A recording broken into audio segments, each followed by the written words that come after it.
Oh, what a day! What a lovely day!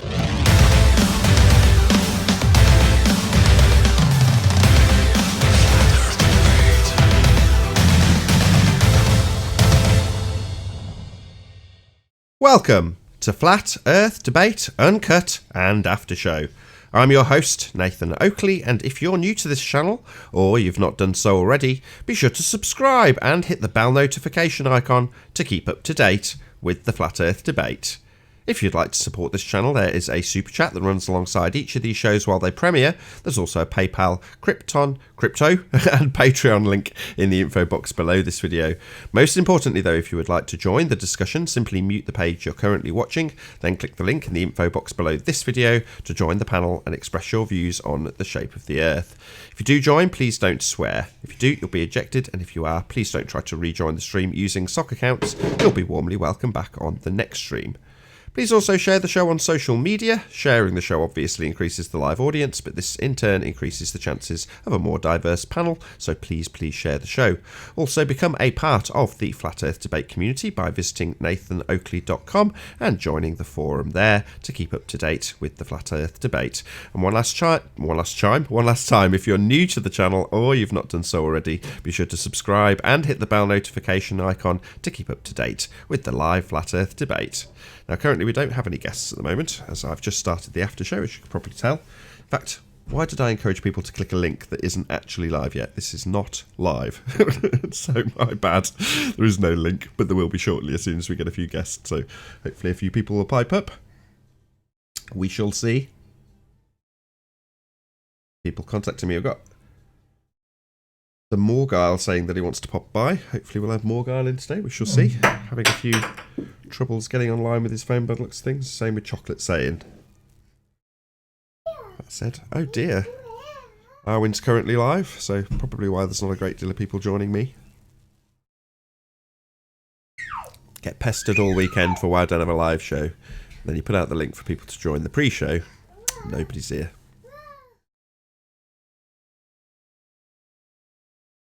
Had Andrzej, or however you say his name, in one of the comments saying, "How was your holiday?" I was like, "What holiday? What are you talking about?"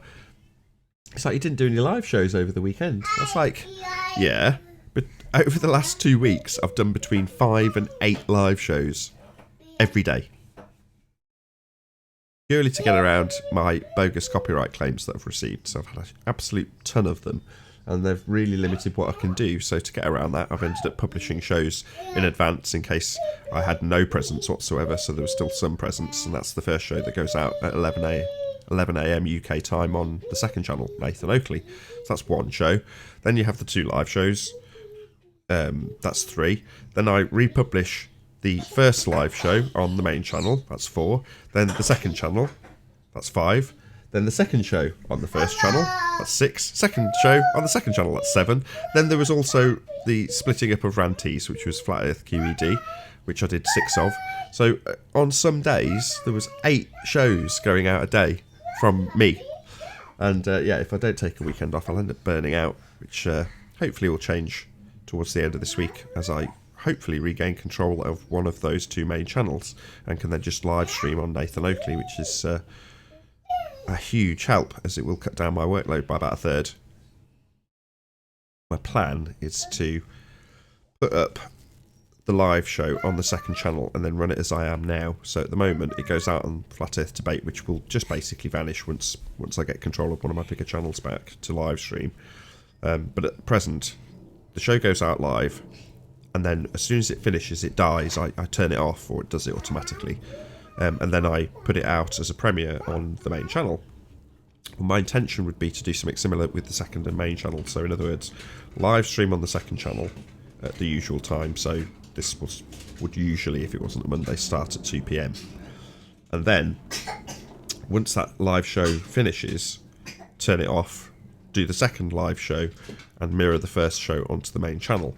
So that roughly once the second show finishes, the first pre-show will go out on the main channel, so there will be some unique material. It's not just a repeat, although it'll have the bulk of the main live debate in the middle of it, and then the after show afterwards on the second show. So that would be my plan, and then maybe a week later or a few days later I'll switch them back on the second channel. But just so there's not two videos trying to get the same viewership, I'll keep it as I've been doing at the moment, which is to say, yes, they do reach both channels at different times, but initially at least there's just one video. So hence me not sort of barking on as much as I have been about sharing the live show, because it just gets turned off. So it's weird, because obviously I want to say it because it still goes out to an audience with me saying please share the show, like now. Obviously this isn't live, so there's no audience to tell anyway. This will only go to the Nathan Oakley and Nathan Oakley 1980 audiences, so yeah, please share the show. But when I'm live, I don't necessarily want to encourage the live audience to do so, because I'll be sharing a show that gets turned off. But that'll all change, hopefully by the end of this week, because it doesn't matter if you share a show that's going to get turned on a day later or a week later, it's still going to be, you know, there to see, and the share's worth it. Of course, that will all return completely to normal, hopefully by the end of March, when I can just live stream from my main channel. That'll cut my workload down by another third, which would be fantastic, because that's really what I need. Slightly easier life. 8 shows in a day and you get accused of having a holiday. I love it.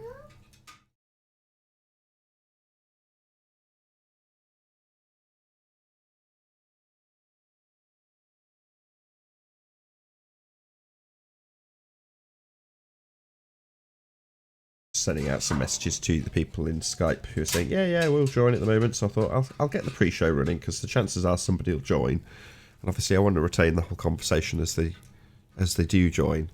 And this would normally be my sort of routine for the second channel. So in other words, I'd go live on the main channel having just done a pre-show, and that pre-show would go out to the more limited audience, because obviously if there is a load of dead air in this bit, which there isn't because I'm now talking non-stop, so that there isn't, I would just be happy with that. I'd stick it recording, you know, go into the kitchen, feed my kid, do whatever I've got to do whilst it's recording, basically dead air. And then, you know, normally the secondary audience is a bit more, you know, die hard, and they're happy to sit through a bit of dead air. But now this is going onto the main channel. Obviously, I know this is the main bit, right? This is the opening part of the show. So yeah, people will tolerate it in the second show if they've had a nice, concise live show with guests right at the beginning, introductions, housekeeping, all that good stuff. But at the moment, I'm just sat here because I thought Morgan had joined. There's like, yeah, are you live? I was like, yeah, I'm just waiting for a guest. As soon as I get a guest, I'll go live. He's like, oh, right, okay, I'll join then. I was like, okay, I'll get my intro done. Here we are, 10 minutes later. 10 minutes, 7 minutes later, 8 minutes later.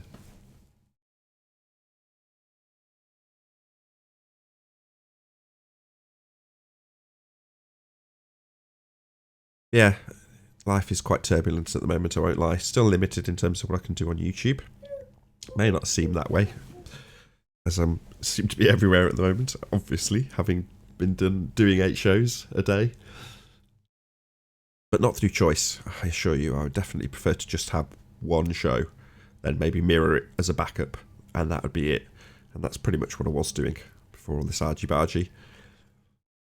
Sticking out a show, and then pretty much before the live show would end, I'd stick out the after show whilst the live show was going, so I could get it all into the same 2 hours. And then once it was done, it's like, great, I can get on with other stuff. Now that won't be the case anymore because I've got a website, so visit nathanoakley.com, check out the forum.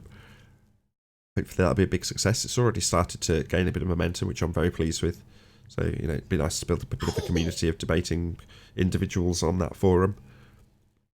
And it's a soft entrance into the debate. Not everyone wants to jump on and just immediately start debating with globeheads. So, in that respect, it's a bit more like a chess game. If you're in a forum, you can take your time over each reply and really carefully consider what you're going to reply with, or even go away and do a load of research and then reply, whatever. But yeah, I hope the Flat Earth Debate Forum takes off.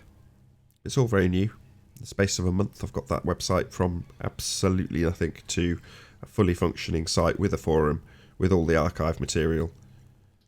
Links, backlinks to all of the things I want in there, YouTube and Patreon and all that good stuff. Talking of Patreon, I'm, again, really, really, really pleased with that. So Ranty's been talking me into having Patreon, and now I'm very grateful that he has talked me into doing it. So I've set a target of $500 in Patreon, as that would take the pressure off me. So when I'm explaining to people in the chat saying, you know, please share the show, obviously I'll do a bit of e-begging as well and say, oh, what are you so excited about? Do a bit of e-begging and I have no guilt for it whatsoever. I do work very hard doing what I'm doing. And yeah, the amount of pressure over the course of January and the beginning part of February has been massive. Hey, sausage. And I could do without it, like anybody. You know, you just want to know that you can actually cover your outgoings without having a total distressing month because you can't stream on YouTube for whatever reason. And Patreon definitely offers that.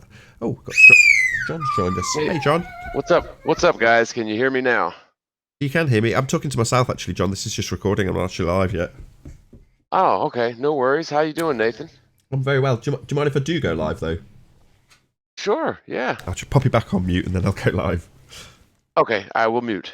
No. You don't have to do anything. Oh.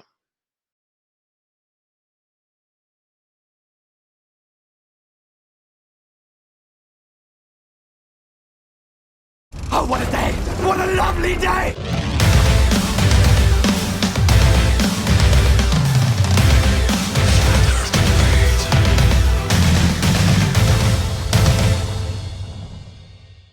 Welcome to Flat Earth Debate. I'm your host, Nathan Oakley, and if you're new to this channel, or you've not done so already, be sure to subscribe and hit the bell notification icon to keep up to date with the Flat Earth Debate. If you would like to support this channel, there is a super chat that runs alongside each of these shows while they premiere. There's also a Patreon, crypto and PayPal link in the info box below the video. Most importantly though, get over the sound of my very excitable kid. If you would like to join the panel, then simply mute the page you're currently watching. Mute my kid as well if I could. And then click the link in the info box below this video to join the panel and express your views on the shape of the Earth. If you do join, please don't swear. If you do, you'll be ejected, and if you are, please don't try to rejoin the stream using sock accounts. You'll be warmly welcome back on the next stream. Please also share the show on social media. Sharing the show obviously increases the live audience, but this in turn increases the chances of a more diverse panel. So please share the show. And one last time, if you're new to the channel or you've not done so already, be sure to subscribe and hit the bell notification icon to keep up to date with the Flat Earth Debate. Now we are joined by a very special guest. We've got John the Morgile. How you doing, John? Good morning to you.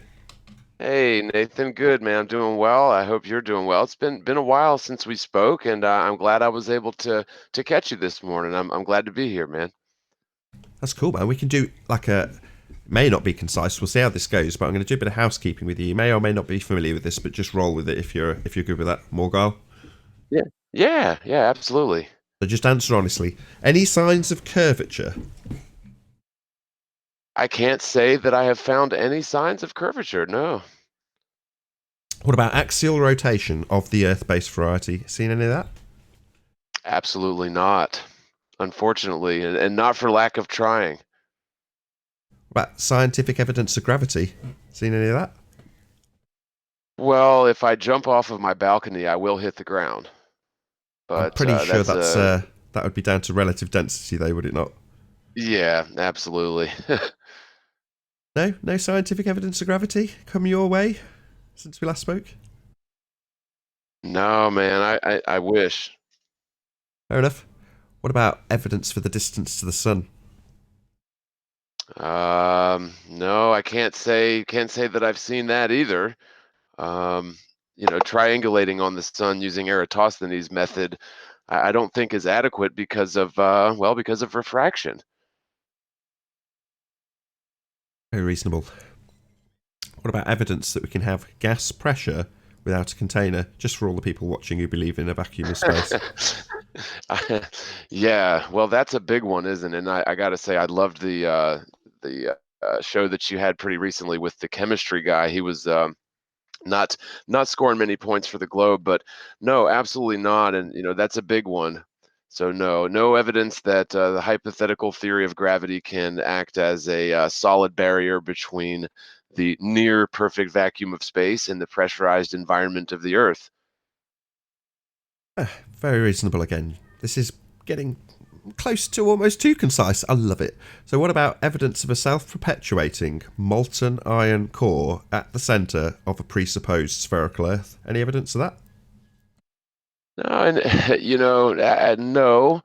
And if you get to thinking about it, if you've ever tried to build something out of molten metal as the foundation, I don't think that that would be very sturdy. So I'd have to say no on that one as well. Perfectly reasonable. What about any evidence of the R value, the presupposition of Earth radius? Well, you do have that circumstantial evidence again with Eratosthenes, but no, absolutely not. Oh, well, that pretty much concludes our housekeeping. Yeah, that was easy. It was easy. It's always easy with the flat earther on the panel, with the globe head on the panel. They often have delusions that they have some answers for these things, like you say with that chemistry guy.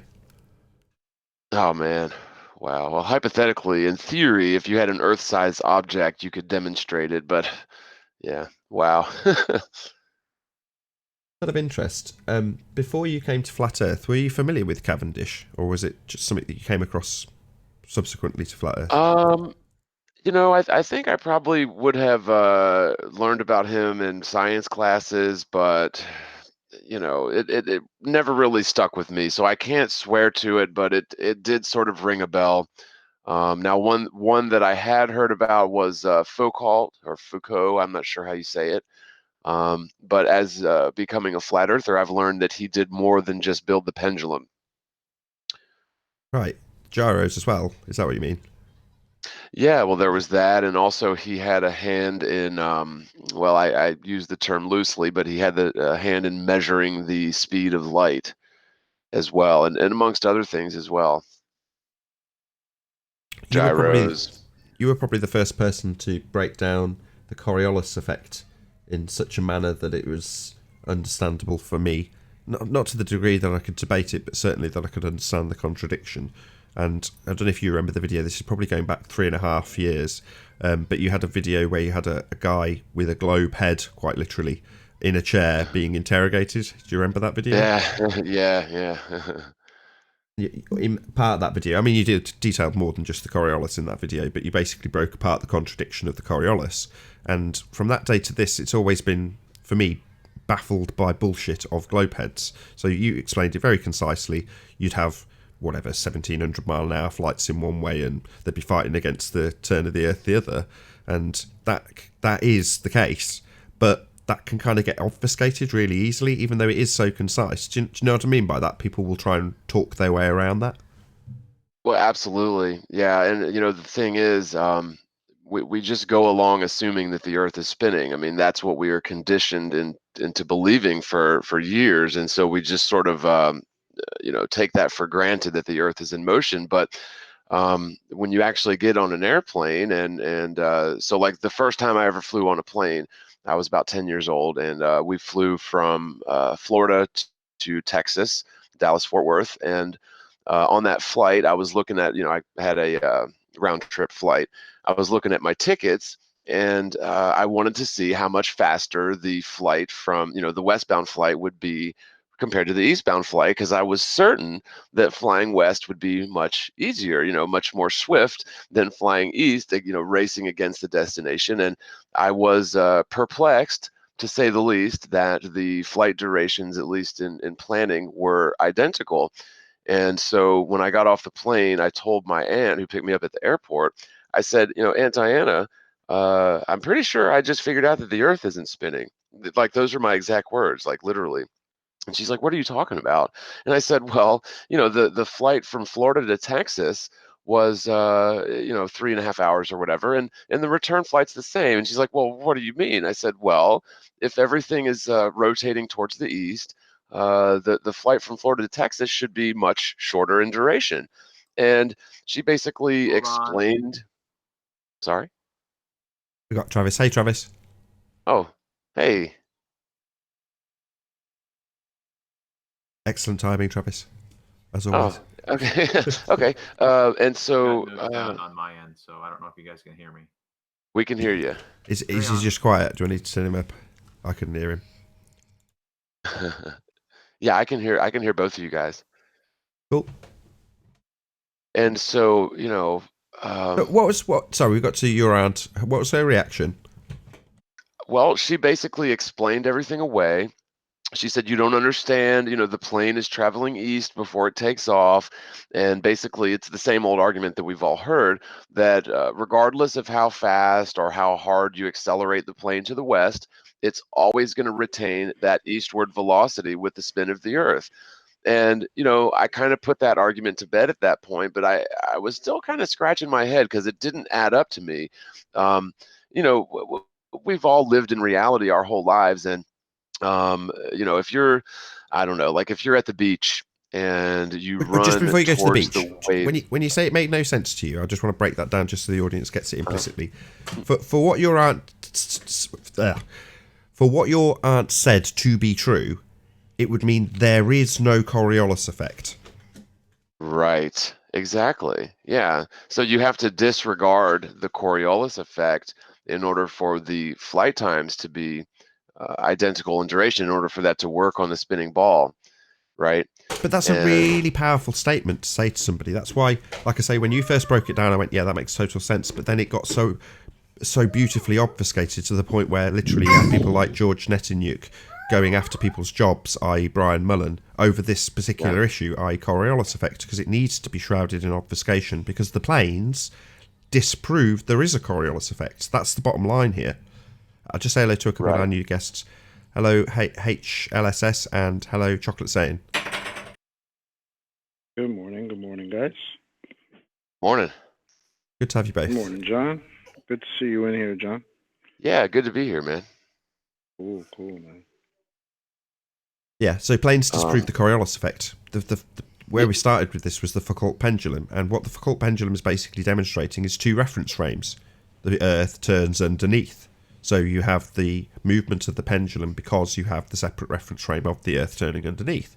Well, if you're to accept what the Foucault pendulum demonstrates, that you have two separate reference frames, then the plane journeys would be different durations. Absolutely. And, of course, they bring in the arguments about the atmosphere being, tattooed to the frame of reference of the spin of the Earth. But, in order for that to happen, then, as far as I can tell, you would really have no winds. And so, you've got winds aloft that can be hundreds of miles an hour. Like, I'm not sure how that works if the atmosphere is tattooed to the frame of reference with the Earth, but okay. But you're right. So, like, the Coriolis effect, in a nutshell, is that if you have a rotating body as a reference frame, any object that is securely, held fast to that rotating body will maintain that rotating frame of reference. But the instant that that secondary object is released from being fastly secured to the rotating body, it slips out and loses that rotational frame of reference. And that's demonstrable in a lab or on a merry-go-round, or lots of different ways you can demonstrate that. And yeah, absolutely. In basically these airline flights, what we're expected to believe is that when an airplane takes off and starts accelerating towards the west, doesn't matter how fast you go or how hard you accelerate, it's always and forever going to be bound to that 1,000-mile-an-hour eastward rotational velocity. So yeah, it just absolutely flies in the face with the facts surrounding the Coriolis effect. Yeah, and I've recently started to figure out where people like Cox and Tyson actually sit in this scheme, which is to say that they speak the highest language of doublespeak. So you'll have Cox and Neil deGrasse Tyson talking about the interaction of Coriolis effect, and I'll give you an example which you'll know. So there was I can't remember if it was missed or won, but they had a field goal where Tyson sent out a tweet saying that was because of the rotating reference frame of the Earth. I'm paraphrasing deliberately, but basically what he's saying in his tweet is, because the Earth rotates underneath the second reference frame, where the ball is travelling, the ball travels in a straight line, and the Earth rotates underneath, meaning that the field goal was made or lost, I forget which, as a direct result of the Coriolis effect. Well, what he's saying in that statement is the highest order of doublespeak, because there is no Coriolis effect. There is no Earth turning underneath the second reference frame, like I say, or like John says. The planes would take different durations. You'd have beyond supersonic flights plus whatever the wind gave you if we had a separate reference frame. So with without it being necessarily a spinning reference frame, just so people get an idea of what we're talking about, if you've got a train, so it's on a track, obviously the track is attached to the ground that it's moving along, and the train's travelling at, say, 100 miles an hour, and inside the train, which is sealed, all the doors and windows are closed, and you fly a drone, well, you could potentially fly that drone around around the train without any issues, because you have one reference frame. So in other words, the drone takes off at the back of the train and flies to the front, and it will maintain the 100 mile an hour speed that it had inside the frame of reference of the train. So that's one reference frame, as described with the planes that we take on our journeys. We take off and we maintain the 1,000 mile an hour alleged spin that we don't have. That's what they say. It's taking off and maintaining the speed that it had when it took off. Well, that's one reference frame, like the drone on a train. Now imagine cutting the top off that train. So you're completely out in the elements. You've only got the engine and the tracks below you, and you're travelling at 100 miles an hour. What do you think is going to happen to the drone when it takes off? Well, the train's going to carry on going underneath it, and the drone's going to be left miles behind from your vantage point on the train. So you just see the drone disappear behind you. Well, that's because it's gone into the second reference frame and the train carries on underneath.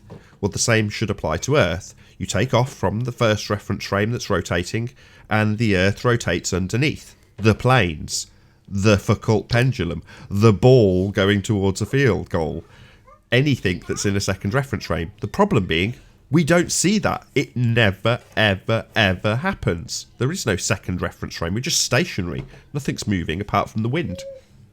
Well, and I agree with you to an extent, although I will tell you that I've done this experiment myself. And if you're on a moving train that's going at a consistent speed, straight down the track, if you jog or sprint from the front of the moving train towards the rear, it's easier. It's a swifter journey than sprinting from the rear of the moving train towards the front. This is something anybody can do. And so the way that I would describe this is that a moving object, say the train or the hypothetically spinning Earth, is a fixed frame of reference, but only to the extent to where there is no acceleration of the secondary body. And so again, if in the drone example, I would argue that it would be easier to fly the drone from the front of the train to the rear than it is to fly the drone from the rear of the train to the front. And you can demonstrate this all day long. And the way that this converts to the Earth is, again, westbound flights should be much more swift in duration, much shorter in duration than their respective eastbound flights. And we get this topic gets obfuscated by the Coriolis effect, which is in disagreement, the atmosphere always being tattooed to the frame of reference of the Earth, which brings in a host of other problems. And we even get the claim of long distance sniper shots, taking into account the Coriolis effect. But have you looked into that much? Well, it's the same thing, isn't it? If you were to allege that a bullet leaves a gun, and you have to correct for the fact that, again, in quotes, the Earth turns underneath. Well, if that's the case, then the Earth turns underneath. So again, if it's turning underneath bullets and Foucault pendulums, why isn't it turning underneath the planes? Right. Well, and here's the funny thing about it, though. When you're in the northern hemisphere, they say that the Coriolis effect will always cause your bullet to drift to the right. And that's whether you're facing north, south, east, west, or any combination of those. The drift due to the Coriolis force is always to the right. And if you try to sort of think about this and maybe diagram it out, it kind of maybe makes sense if you're facing north or south. But if you're facing east or west, it doesn't jive. And so what it looks like to me is it's merely the gyroscopic drift of the bullet itself, because bullets are spinning at high velocities. It's like a little gyro, and most rifled barrels are spiraled clockwise, and so you have that clockwise gyration or clockwise spin of the round. And I actually called some rifle manufacturers, and I tried to find out about getting a counterclockwise barrel of rifling, and basically they call that a left-handed rifling. And of all the half a dozen manufacturers I spoke with, you cannot get such counterclockwise rifling. It's pretty much you're going to get the clockwise. And so I just thought that it was really funny because what we've got here is gyroscopic drift of the bullet, and certainly not Coriolis force causing, say you're facing to the west and you fire a rifled round towards the west. Why would the Coriolis effect cause that to drift to the right? Like it doesn't make any sense at all. Why do you P. think Hey P, we've been pay joined for your I was trying to introduce you, P. How you doing?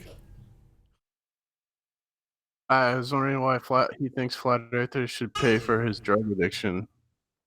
That's not what this Excuse show's me. about. We're talking about the shape of the Earth. And Let's not add who's homonyms. I am Yes.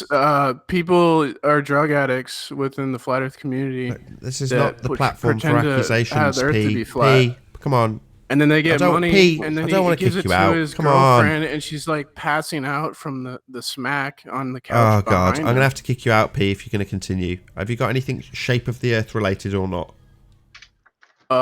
Can I pretend the Earth is flat and make money and buy drugs with the money? Oh God, right. Bye bye. So Clearly, you don't want to stay. wow, I love how you're an expert on my life, and He's not. you Just know don't take the absolutely bait. nothing what you're talking about. Don't take the Well, bait. here's the thing, if I'm able to say something, John, I have no idea about your life, but I look at your arguments. I'm not gonna look at what we need to address the arguments, not attack people. Absolutely, no ad hominems. Hey, What?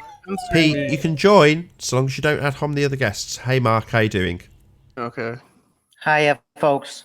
Good to have you. Hey, I'm very well. Good to be here. It's great to have John on as well. Hiya, John. hey, man, how's it going? Mark It's going very Doxy, well. John, I'm glad Mark Doxy. I'm glad you joined us, John. Listen to your broadcasts, and you're very focused. Well, thank you, man. Good I man. appreciate that. It's nice of you to say. You're John one of the can- best at pretending the Earth is flat, John. Say that again, Pete. Pretending. Oh, Pete, go away. Hold on. What was I heard something flat Earth related. No, What did you you guys say? are. I want to pretend the Earth is flat.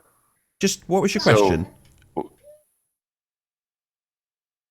Does that person have any argument or evidence in support of the spinning ball Earth? I'd love to hear it.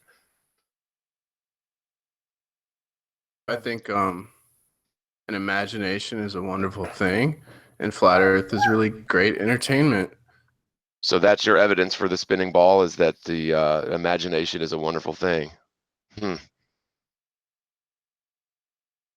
that all you got? I'm a poker player. That's I'm a lovely. Do you professional have any poker shape player. of the Earth arguments, P? Why do you want a professional poker player to teach you about the shape of the Earth? You joined a flat Earth debate, you moron. Right, and I don't think we need Yeah, you to but I teach us pretend. anything. I want to pretend the Earth is flat with you guys. Okay. There's Because I Hey, like nothing Jose. making here. money. Jose, Chill, I Globe like P, Sales making is money. here. Okay, P. Thanks. Hey, P. Hey, Jose. How you doing? Nothing to fear. Jose Globe Sales is here. John de Morgal. Greetings, P. Mars, everybody else. Greetings. Hey, Hey, Jose, I you're used one of my to think favorites. the Earth is flat. I used to think the Earth was flat 2 weeks ago. I was a little over 2 years deep into the flat Earth, bro. And so yeah, what I happened? was able to get out, man. So what happened? You saw some evidence to convince you that the Earth is a spinning ball in outer space? Yes. I start So- catching a little bit of footage that couldn't be explained in a flat Earth with all the explanations, all the optical phenomena. It's just geometrically impossible. And Jose. then after that, I realized, hold on, Choco, I'm almost done.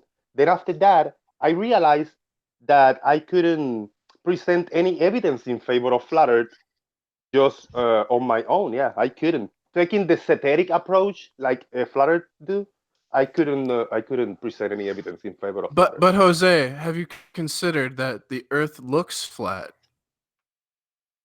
Earth. Yeah, right. Okay, so wait a minute. So what was this footage? I'd love to see it. I got a little bit of footage. I just put 2 short videos of a geometrical impossibility in a very clear day, obstruction for the bottom up. So I'm going to be asked, how do you conclude from obstruction to curvature? Because I have been in this spot already. I cannot. I just by logic and reason, we open our eyes, we open our mind, we unbiased look at the evidence, and it's obvious it's obstructed from the bottom up because of sphericity of the Earth. The That's only bollocks. explanation. That's total bollocks. Yeah, I was gonna say, could I share my screen Sure. real quick? Yeah, go ahead. Great. Okay. And if I could figure out how to do it, that would be spectacular. Hover your mouse over the Hangout page, top left-hand corner, green There we pencils. go. Got it. Oh, and I don't want to give away the Hangout link. So Don't worry about it. It goes out to the public. over. You don't need to care. Oh, okay. All right. So there we go. I am screen sharing. Okay. So these pictures you've probably seen, but we'll just go over it again. This is the current world record long distance landscape photography or photograph. And the mountain in the distance is 273 miles away.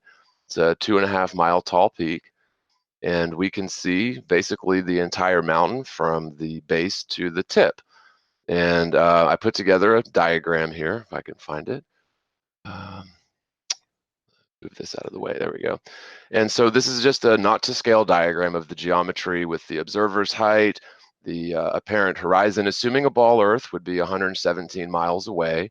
And that means that the top of that distant peak, 273 miles away, would be over 1/2 a mile below the horizon line. And so I'm not sure how you can reconcile this on a ball Earth. Again, there it is. There's the distant peak, 273 miles away. It's simply not possible on a sphere Earth with a 4,000 mile radius.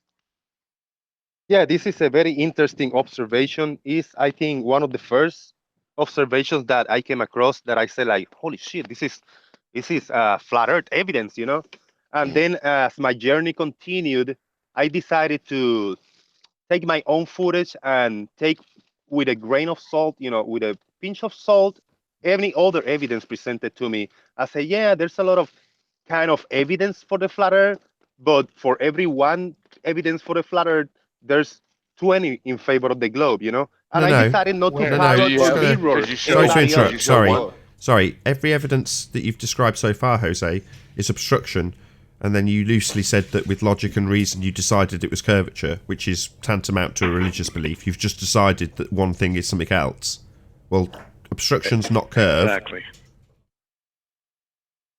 So I decided not to parrot or mirror other people's job because to be in a bandwagon, I decided just to look at me for only myself. And I realized today I know the Earth is a globe and it works perfectly. Yeah. What works? What works perfectly? What are you talking about? The heliocentric model works perfectly. It's okay. You Maybe mean you your didn't watch belief yesterday's in show. the heliocentric model works. So I would just like to see the evidence that he's talking about, though. I would like to see the model he's You said talking there's about. 20 That's what I'd like to see. Yeah, Jose, so you there's said the heliocentric model works. Can I see it, please? Yeah. I think faith is the superior you know what? Yeah, I'll epistemology. present you the heliocentric model after you presented me the flatter model. Go ahead. No, I didn't mention any model. You specifically said but in you asked me quotes, for a model. don't I don't rumpus wanna me, present you a Jose. model. Why you asking me Jose, for it? please don't rumpus me. Don't need to become a total dick just because you've decided to believe in the ball. So, Jose, your words were, the heliocentric model works. So I made no claim about any model, you did. I'd like to see this model you think works, please. Direct me to where I can see it. Perfectly, but you don't have to believe it. Yeah, I'm not don't gonna tell me show it to works. You just don't have to believe it. Listen to the words, Jose. Don't become deaf. I said I would like to see... Don't rumpus me. I'd like to see the model that you just detailed. The model that just works. Where can I see this model? Use your imagination. Go for me? Is it go for me now? Okay. No, I'm not going to present it to you, Nathan. Thank you. What model are you talking about then? Well, And are you trust, Jose? My question would be, he said for every one piece of evidence that shows evidence for a flat Earth, there are 20 for the globe, and I would love to see just one. because I haven't seen any. Well, Morgan, if you get out of the kind of the little vacuum of the Globebusters show, So you or don't. your So you don't have comfortableness. any Yeah, evidence. I So you was don't almost have done. any. Go ahead. So you don't have any evidence, Yeah, is what you're saying. I can, if I get a minute, I can address the point. Sure, go ahead. Yeah, if you know what happens when people stay in a, I don't want to say circle jerk because I know it's an insult and I feel insulted when I get told that, but it's just a saying, when people stay in a circle jerk and don't want to get out of their comfort zone and go Echo looking for chamber. the evidence, the echo chamber, when they don't want to go look for the opposite view for what they are denying, they're not going to find it. They're not going to see it. They're not going to want to see it. They want to keep mirroring and Jose, can I ask parroting you the a other question? people's that think just like them. They don't want to look to the side. That's it. Okay, so my question was, you said that for every one piece of flat Earth evidence, there are 20 globe Earth pieces of evidence. When I asked you to show me one, you said basically I need to get out of my circle jerk echo chamber and presented 0 evidence. So my question to you is then, you don't actually have any evidence, right? Oh, it's everywhere. In my channel, I got a few, but I'm in my mobile phone. I cannot share any screen. We already covered this. No, you don't. Yeah. You have obstruction from the bottom up, and when we ask you why you decided that's curved, you've said logic and reason and my belief. That's basically your reason. And then when I asked you for the model that you say works, you say no, like it's some sort of secret. So is this just a religious Bible basher equivalent coming here saying, I believe, you must believe also, and you're all in an echo chamber if you don't? I'm not telling you to believe it. Yes, I believe in my religion, and you believe in your fantasy, Nathan. Flat Earth is a fantasy. I'd rather believe in something that is set in stone and taught in school for hundreds of years. But this Flat Earth is another belief, more of a pipe dream fantasy that I don't want to believe anymore. I'm sorry. But you believe in a model that doesn't exist. It doesn't matter, belief versus belief. I believe in the globe, and you guys believe in the flat Earth. You believe it. I'm very glad that you said it out loud. Perfect. You believe it too. Yeah. I don't need to believe anything. You join us, Jose. But I believe it with evidence because I see it. No, you don't. See it around you. Jose, please stop saying that. What evidence? Jose, please stop saying you have evidence. We've done this 3 times. You're starting to sound like a religious zealot. So you've come here with only your belief, and you're telling us that we're in a circle jerk, and that we should believe as you believe. That's basically what you're saying, like a religious zealot. Join our cult that pretends it's not a cult. When I look up on the sunrise and sunset, the sun traversing 15 degrees per hour, not changing in angular size, and coming around antipodal from me and coming in the sunrise again, impossibility for any flat Earth explanation. Impossible. So that's it. That's all I need. Sorry, what you've just described. Hold on, I've just got to repeat back what you've said. You've said that the sun moving 15 degrees an hour. That proves the sun moves. Something is moving 15 degrees per the hour. Sun. It could be the sun. It could be the Earth. You just said it. Do I need to quote back verbatim what you just said? The sun moving at 15 degrees an hour. Well, that's the sun moving, isn't it?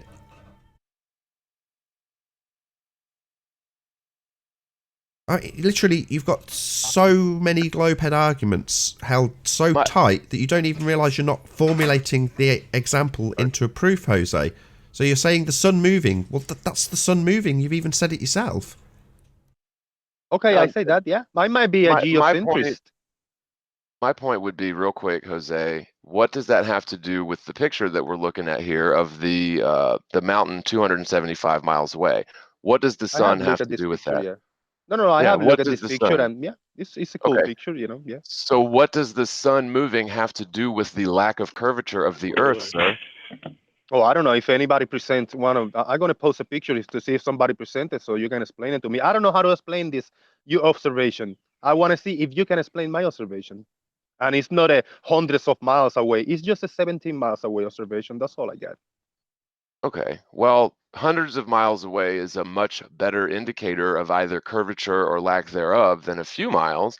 But the point is, we don't know what the sun is. We don't know exactly how it operates or what's powering it or any of that. But the point is that's secondary to the actual geometry of the world. The word geometry etymologically translates to measure the Earth. And geometrically, the hundreds of miles is a more difficult observation for any average Joe like me do. The 17 miles, 20 miles observation, anybody can do. We all see it around us every single day. Sorry, you're just lying. I'm going to have to kick you out. Sorry, Jose, this is the 4th time. Why did you just use the word curvature? Are you just a liar? I've done this 3 times. This is now the 4th. Why did you just use the word curvature? Are you just a liar now?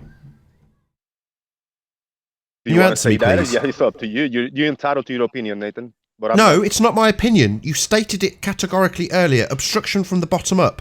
I asked you how you extrapolated that. You told us logic and reason and your religious bloody faith in Earth being a ball. Then you said about a model that you had, and you wouldn't show it. Now you're lying and saying you've seen curve. Don't lie here. Don't lie. You can lie to yourself all you like. Don't lie to me. Don't lie to the audience. You've not seen any curve. Don't make that claim again or I'll have to kick you out for being a liar. Do you really want this, Jose? Yeah. Is this what you've become? I'm looking at this Is this what you've become? Just a liar? Is this what you've become? Is it diffraction? Is it the dirty air? Is it the angle of bullshit? Is it curvature? Is it curvature? That's my point. Is it curve or is that just you lying? Nothing can explain it on a flat Earth. It's not curve. Is it, Jose? It has to be. Sorry, it has to be based on your bloody religion. No, in reality, it's obstruction. That's what we've got in your pictures. Don't lie again. If this is what you've become, Jose, I want no association with you. If you've just descended into becoming a liar, it's sad. You should feel ashamed of yourself. A liar now because you come here everybody. It's not curve. Are you deaf? Are you deaf? No, man. You've not conceded. You've become a complete globetard. It's not curve. You said it yourself. Obstruction from the bottom up. That's not curvature. I asked you to extrapolate out how you decided it was curvature, and you told us. You would just use your logic and your reason and a model you weren't prepared to show us. Now, don't just assert that it's curve. You haven't slipped that by. I've ripped it a new one. Don't just ignore me debunking your assertion that you've seen curve. You have not. Don't lie. When I get access to a computer, I will present you my model after you present me your flat Earth model. So you're strawmanning me. Did I mention a model? No. So you become a strawman using globetard religious zealot asshole who lies. I have not mentioned any model. I have no model. You, on the other hand, quote, we have a working model. You, not me. Don't strawman me. No strawmanning you. I did. I say it again. I give you a model. I say it again, dickhead. As you're deaf. I did not mention a model. You did. Then when asked to produce it, you did not. Bloody religious zealot.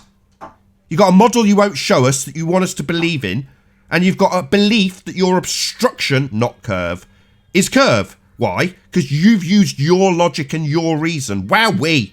Bloody religious zealots. Like I care what you believe about your obstruction that you can demonstrate, not curve. Open your eyes. It's out there. What, curve? No, it isn't. Jose, I remember just a few days ago you were talking about wanting to be kind of neutral and presenting just observations, but now it sounds like you are completely, it's confirmation bias. There's nothing neutral about this dude right now. He's just become a full globe troll, and it's kind of sad to see. So globe troll, because I got my opinion, a different opinion that you do. That's why I'm a troll, because I got a different opinion that you do. You think we give two shits about your opinion, Jose? Your opinion, the opinion of one man. You think your opinion is worth something. So what? Keep your opinions, which are like assholes, i.e. everyone has one, to yourself. Keep your religious belief to yourself, Jose. Your opinion. Like I give a crap about your opinion when we've got a 273-mile observation on screen, and you with your assertion that your logic and reason gives you over 17. Well, and, you know, I would just say that if someone says for every piece of flat Earth evidence, there is 20 pieces of globe Earth evidence, yet refuses to show even a single or even mention a single piece of evidence, I would say that categorically makes them a globe Earth troll. And I don't know you from Adam's house, Cat. I'm just saying. Stop trolling us, Jose. We don't believe it's flat. We know it's flat. Now, I have a question. By the way, Pete is a troll. I have a question. Do we believe Karen B saw Bigfoot, or do we know Karen B saw Bigfoot? This is not a Bigfoot channel. Go to a Bigfoot forum. Yeah, we were talking about if belief. Karen B and said knowledge. she saw him, I believe that she saw him. I don't think she would lie. All right, this was We fun. don't Thank have- you. I I just thought we wanted to don't say have hi to beliefs. John DeMorgal. I don't and say hi care. to This is not going to everybody. See descend you. to chaos Bye. about beliefs, about what Karen knows or does not know. I don't know. She's not here, and this isn't a Bigfoot forum. Who cares? Karen B is a prominent. Oh flat my god, earther, you and just I want to get just- kicked out, don't you, P? She believes in Bigfoot. So, P, it's not a or does she Bigfoot know forum. Bigfoot? What part of that sentence don't you get? Can you not see what's on screen? Something that smashes all of your arguments into the middle of next week about living on a globe. How about this, Nathan? What shape does the Earth, or what shape does Bigfoot think the Earth is? Oh God, P, give it a He's rest. just Team Mars Hey that Arwin, you- how you doing? That you kicked earlier. Just give it a rest, P. Hey Arwin. He's just trolling. You hear us, Arwin? I'm not. Got no I'm sound. not trolling. Jose was trolling us with this idea that the Earth is a globe. We know it's flat. Really? Yeah, I know it's flat. You're right. Do you not see I what's don't on have screen? a belief. Not belief. Look on screen. Flat. Flat as a pancake. It's flat. Yeah, evidently. I don't believe it's flat. I know it's flat. Yeah, We don't have evidently. any It's beliefs. on screen. You're not going to address it. You're just going to troll us. We don't have any models. We don't have any beliefs. I do have a model. We know. We know. Well, Arwen, yeah. Yeah, keep on saying it. I do. What- Is it a all you're model of the doing is dark world or substituting- the No, light it's world? a model. P, It's all you are doing model is of substituting this the world. reality of your situation. You don't know it's a ball, you believe it's a ball, and substituting that with flat Earth. Like it's not on screen right now. You just believe it's a ball. You hold true to R regardless of the circumstances. And like Tim Osman and Jose, you'll try and distance yourself from that association with R somehow. But it's crap. It's just useless. Yeah, people that are stuff. It's just they're pretending are. You know. So Yeah. is the dark world flat, Arwen? What are you talking about? Talking about where we live, Pete. It's talking about the dark world. Oh, that's Arwen lives in the dark world. Pete, I'm gonna have to kick you out soon. Seriously, can you not have a normal conversation? I mean, flat Earth is one of the most normal conversations because it's weird to talk about a globe. I agree. About the only normal, decent thing you've said so far, Pete. When are you Globers Thanks. going to show up here with some damn evidence instead of your trolling tactics? That's what I want to know. Yeah, and another thing that Jose had said was that we refuse to look at another side of the argument. Basically, we're just in our echo chamber, in our little circle jerk. But what I think that these globe Earth trolls fail to admit is that we were all reared on planet Earth our entire lives. The fact that we are now flat Earth proponents is categorical proof that we do indeed look at the other side of the argument. Otherwise, we never would have looked into flat Earth.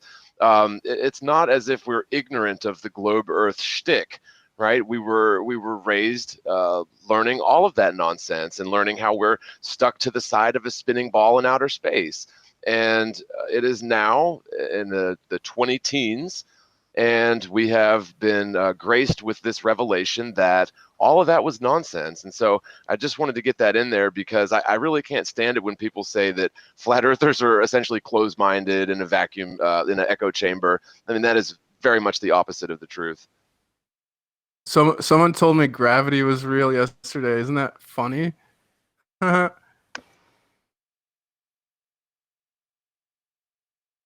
Well, yeah, as there is no scientific evidence of gravity, and you do believe in it if you believe you live on a spinning ball flying through an infinite vacuum of space with gas pressure attached to said ball. Hysterical. Well, and Check out all the laughter. nobody's arguing what goes up must come down. That is definitely true.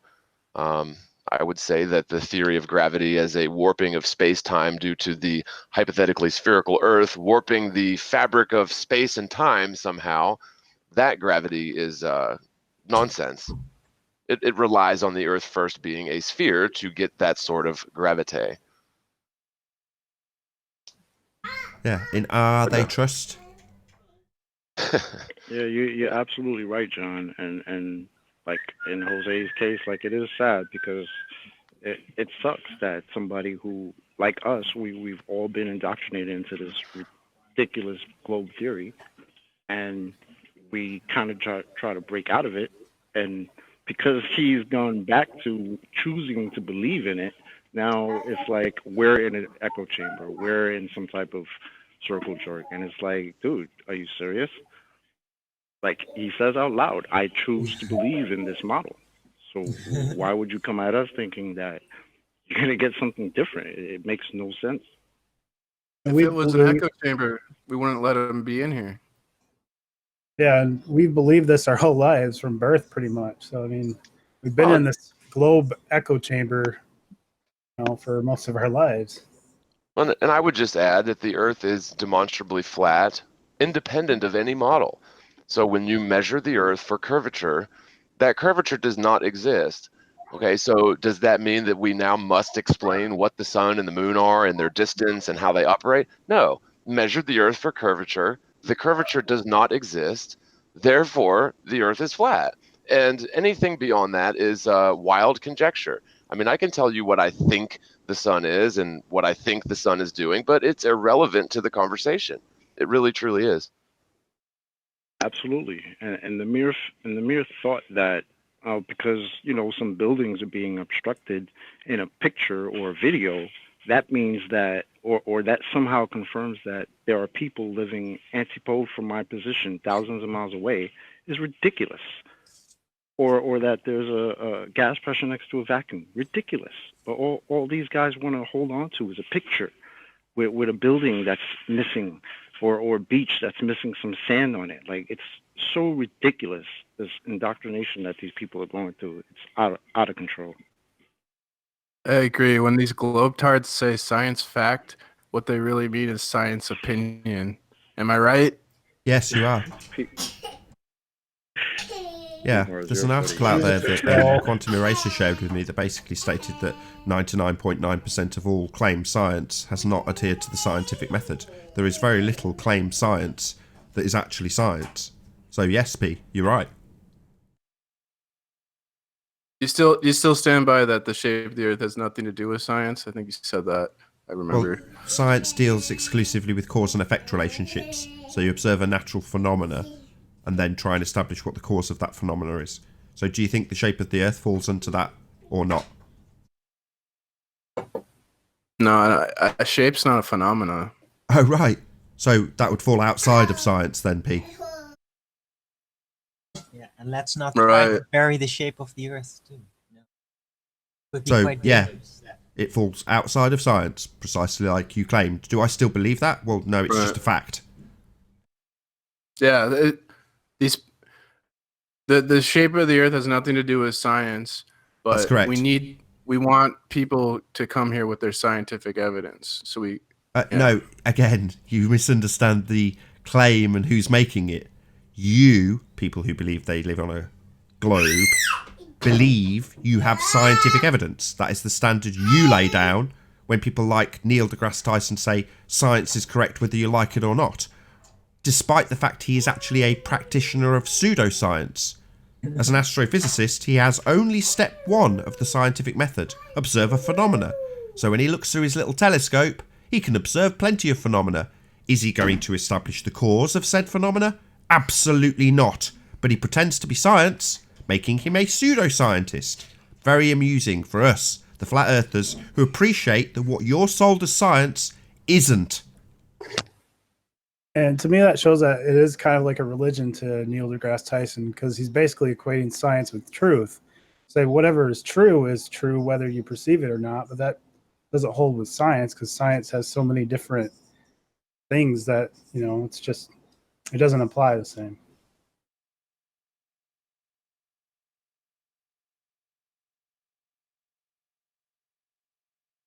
So yeah, science does not deal with the shape of the Earth, unfortunately, P.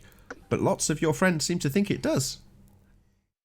Well, maybe we are fortunate it doesn't, because if it would, yeah, our Earth would be warped all over the place, just to prove the shape to us.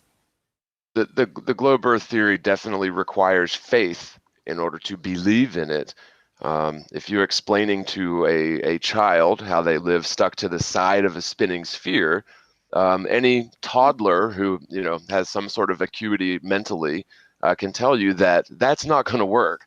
You can't stand on the side of a spinning object. And so you must have something like gravity to keep people and objects held fast to the sides of that sphere. But of course, you cannot measure, detect, or prove at all that gravity exists. And so you must take it on faith that gravity exists. And so, yes, in that respect, and many others like it, the ball earth belief is in fact a religion that requires faith to believe in. Right. With gravity, when they tried to map out how the galaxy would have motion due to gravity, the math was all wrong, and they had to invent dark matter, which is basically a placeholder since their math doesn't work to make the equation balance Right. out. Right. Exactly. And now they're trying to readjust it once more, allowing in the electric universe concept to basically redesign it slightly different. And it's a better design. It's a better presuppositional design, in my personal opinion. But yeah, it's still presuppositional. Wouldn't dark matter fall? You can't even observe dark matter. It's a mathematical construct, so it doesn't even fall in the first category, does it? Right. So galaxies that they can observe with a telescope, super high-powered telescopes that are not necessarily available to us, the general public, are apparently spinning at a rate where they've decided or they've calculated that standard gravity would not allow these galaxies to be held together at the rates that they're spinning. And so, they invented dark energy and dark matter to allow these equations to work using the gravitational constant that was developed using the Cavendish experiment. But with that, I'm going to actually round out for a short break, so don't go anywhere if you're in the Nathan Oakley 1980 or Nathan Oakley audience, as there will be a short after show. But if you're in the live audience, also stick around for the second show. But with that, I'll say a first massive thank you to all of the debating panel for making this debate possible, and of course a massive thank you to all of you in the live audience for tuning in and hopefully sharing this debate. I've been Nathan Oakley, and I'll see you all in the next video. Oh, what a day! What a lovely day!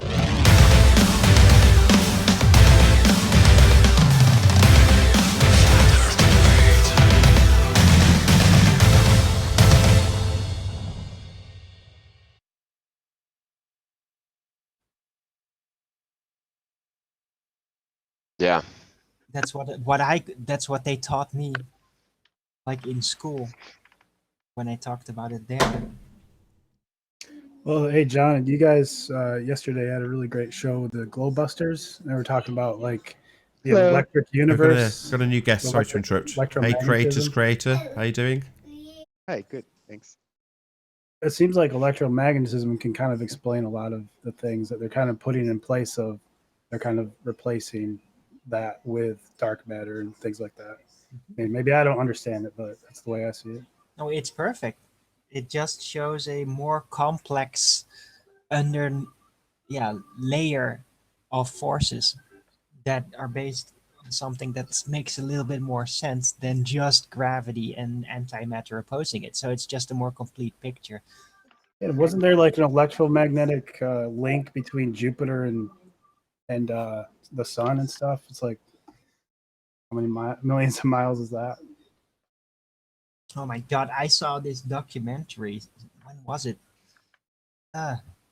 It was an obvious, very dubious source, but it gave a massive explanation with this, and even said that like Venus was originally lobbed out of Jupiter past the Earth, and that caused like the giant flood. That was it was massive. It was like one of the most massive heliocentric and history all-encompassing theories I've ever seen in a video. I'll try to look it up. I did upvote it because I was just so astounded by it. Let's see. Okay, I pulled up an article, NASA.gov. This is regarding dark energy and dark matter. And I'll just read a bit of it if you guys don't mind. It says, in the early 1990s, one thing was fairly certain about the expansion of the universe. It might have enough energy density to stop its expansion and recollapse. It might have so little energy density that it would never stop expanding, but gravity was certain to slow the expansion as time went on. Granted, the slowing had not been observed, but theoretically, the universe had to slow. The universe is full of matter, and the attractive force of gravity pulls all that matter together. Then came 1998 and the Hubble Space Telescope observations of very distant supernovae that showed that a long time ago, the universe was actually expanding more slowly than it is today. So the expansion of the universe has not been slowing due to gravity as everyone thought. It had been accelerating. So, you know, you can read on with this, and I'll put a link in the, I guess I'll do it through the Hangout, but yeah, it's just a bunch of conjecture, a bunch of theory, and yeah, it's mathemagic is what it is. I'll say another massive thank you to all of the debating panel for making this debate possible, and of course a massive thank you to all of you joining us in either the Nathan Oakley or Nathan Oakley 1980 audiences. Be sure to like, comment, share and subscribe. I've been Nathan Oakley, and I'll see you all in the next video. Oh, what a day! What a lovely day!